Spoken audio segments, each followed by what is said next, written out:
alongside us in the fight for freedom and democracy against Russian aggression, and who are on the front lines of Chinese. So what's the administration's strategy to respond to China's escalating retaliation and bring them to the negotiating table to deal with underlying issues? More escalation? I mean, I don't understand what is the pathway here at the end of the day. So we slap a series of tariffs on them. They reciprocate and retaliate and add tariffs to us. Where is the end game here? The action that the president has done again gets retaliatory tariffs. And then President Trump has determined that tariffs are the way, tariffs are the right tool to be used in this situation to get the Chinese to change their behavior. We need to see real action on the part of the Chinese, not just the ongoing conversations that they keep having with us. Well, listen, Madam Secretary, I regret that you were sent here because I don't think that you're really in the mix here on this issue.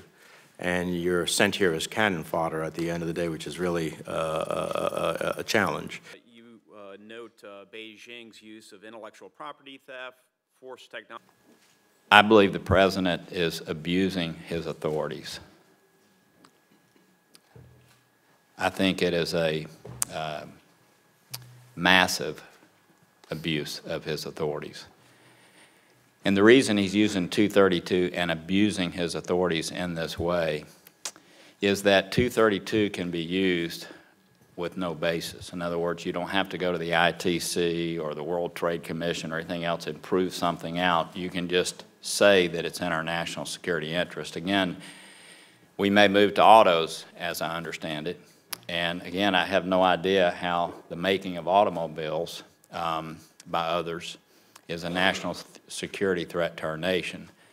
So the president doesn't have to lay anything out using 232. We're trying to change that. People around this nation that are hurting, farmers or I happen to believe there absolutely is no plan, and in the mornings people wake up and make this up as they go along.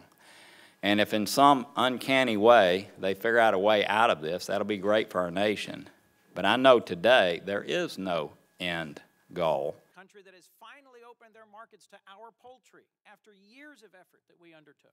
I hope you will take back the message that while the president may be acting within his statutory authority, he is acting recklessly, he is acting dangerously in a way that is dividing us from our allies and that is imposing consumer taxes on the folks in our country who we most wanted to help.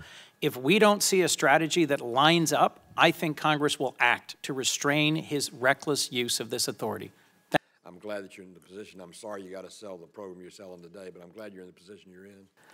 I'm reminded of the Wendy's commercial about 20 years ago. Where's the beef? When the little old lady in the Rambler pulls up to the window at McDonald's, pulls the wrapper off her hamburger and looks at it and says, "Where's the beef?" I mean, that was a great commercial, and they got a good bit of market share from McDonald's because it made a big point, and McDonald's actually changed their product line and increased the number of ounces in their hamburger because of that commercial. That's the power of a good point and a good plan. It is pretty apparent that we don't have a stated plan from a marketing or a business standpoint. I would agree with the chairman.